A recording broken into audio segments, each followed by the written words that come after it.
핫한 모빌리티 이슈 알아보는 이슈 시간입니다. 안신 앵커입니다. 네, 권혁재 PD입니다. 오늘 5월부터 유류세 30% 인하가 확정이 됐습니다.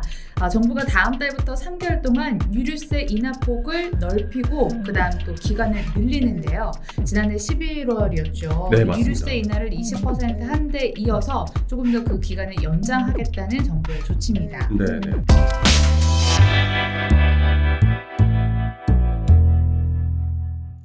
사실 지난해 11월 같은 경우에는 유류세 인하의 요인이, 그러니까 국제 유가 상승의 요인이 어떤 거냐면은 코로나로 인한 그 수급 조절이었죠. 추운 겨울이 되면서 이제 난방에 대한 수요도 계속 있을 것이고 전 세계적으로 위드 코로나로 간다 이런 추세가 되면서 이 기름의 수요가 늘어날 것이 예상이 되는데 그만큼 공급을 안 해줬어요. 네. 예, 그렇기 때문에 국제 유가 인상이 있었는데 사실 이게 한 6개월 정도 지나면은 좀 잡히겠지라고 생각을 했던 거예요. 왜냐하면은 그때 되면은 이제 날도 풀릴 거니까 난방에 대한 수요도 줄어들 것이고 그다음에 공급도 어느 정도 안정되지 않겠느냐. 실제로 그래가지고요 12월 같은 경우에는 국제 유가가 많이 안정이 되기도 했어요. 그랬는데 생각지도 못했던 복병이 터졌죠. 우크라이나와 러시아의 전쟁. 예. 그러면서 오히려 지난해보다 더 국제 유가가 고공행진을 하게 되는 거예요.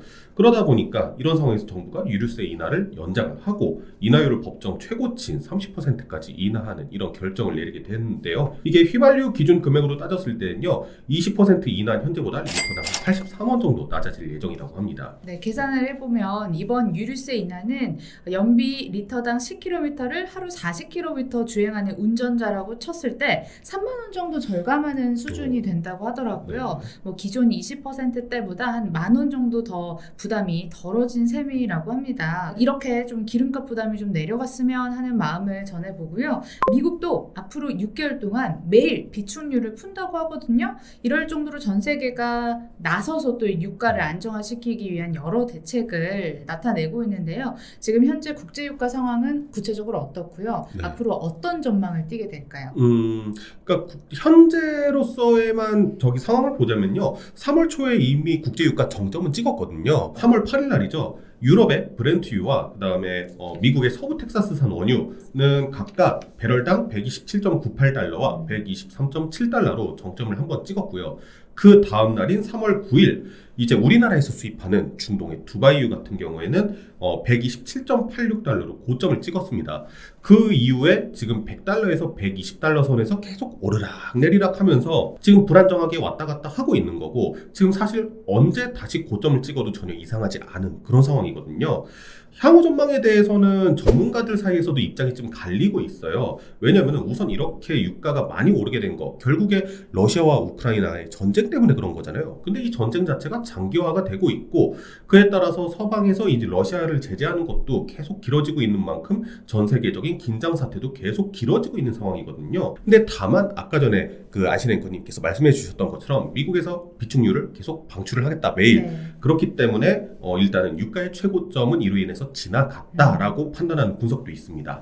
그렇군요. 네. 그리고 PD님 이번 정부 발표에서 이렇게 유류세 인하 관련된 발표도 있었지만 이런 발표도 있었더라고요. 경유 가격 상승 영향을 받는 게 네. 이제 또 영업용 화물차랑 버스잖아요. 그렇죠. 이들에 한해서 3개월 한시적으로 유가 연동 보조금을 지원을 하겠다고 합니다. 최근 경유가 또 휘발유 가격처럼 비싸졌다면서요. 예, 맞습니다. 저는 심지어요. 경유 가격이 휘발유 가격을 추월한 주유소 사진도 본 적이 있거든요. 사실 경유가 휘발유보다 비싸다는 사실 알고 계세요? 원래 그랬어요? 네, 원래 원가로 치면은 경유는 싸다, 휘발유는 비싸다 이런 인식이었는데 아니었군요. 예, 그렇죠. 원래 원가 자체로 따지면 경유가 휘발유보다 비쌉니다.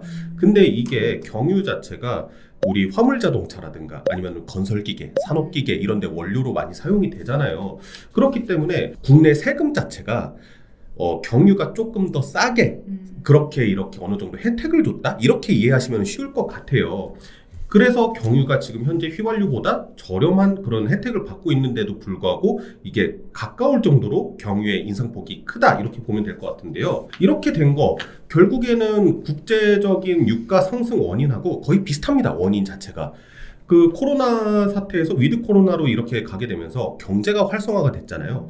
그러면서 지금 산업 기계라든가 이런 것들을 좀 더 많이 돌리게 되고 그러다 보니 경유의 수요가 늘게 되고요. 그다음에 우크라이나 전쟁으로 인해서 유가가 상승하는 것도 휘발유도 상승하고 경유도 상승하지만 경유의 상승폭이 훨씬 큰 이런 상황이기 때문에 지금 경유와 휘발유의 가격이 거의 비슷해진 이런 상황이 보이는 거거든요. 근데 이렇게 되다 보니까 화물업이라든가 운송업을 통해서 생계를 유지하시는 소시민들한테 상당히 이게 좀 부담스러운 상황이 되다 보니까 정부에서 리터당 1,850원이라는 기준 가격을 잡아두고 이것보다 경유의 가격이 오르면은 이에 반, 상승폭의 반을 정부에서 부담해주겠다 이런 정책을 펼치고 있는 겁니다. 네, 정부가 보조금도 주고 이렇게 세금도 감면을 하는데 이건 어느 정도 한계가 있을 거라는 생각이 듭니다. 제일 중요한 건 무엇보다 유가 가격이 좀 안정화되느냐 이게 지금 굉장히 중요할 것 같은데 지금 상황이 녹록지가 않거든요. 그렇죠. 전쟁도 계속되고 있고 미국이랑 중국의 패권 싸움도 계속되고 있고 아무래도 구조적으로 수요가 늘어나는 구조다 보니까 이게 이제 턱없이 또 이제 부족한 상황이 계속 연출이 되고 있는 것 같습니다.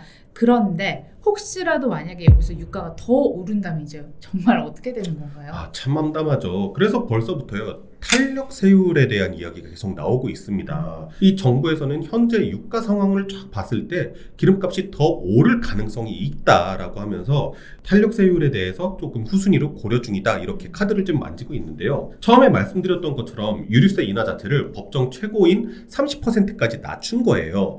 그랬는데 이 경제 상황이라든가 조세 상황이라든가 이런 거에 따라서 행정부가 이 별도의 입법 절차 없이 이 세율을 조금씩 조절할 수 있는 거 이거를 방금 말씀드렸던 탄력 세율이라고 하는 거거든요. 네. 그래서 현재 유가 상승폭이 사실 이거 진짜 재난에 비견될 정도로 너무 크기 때문에 탄력 세율에 대한 이야기까지 나오고 있고 만약에 이것이 적용된다고 하면은 유류세 인하폭이 37%까지 늘어날 수 있다는 언론들의 반응이 있습니다.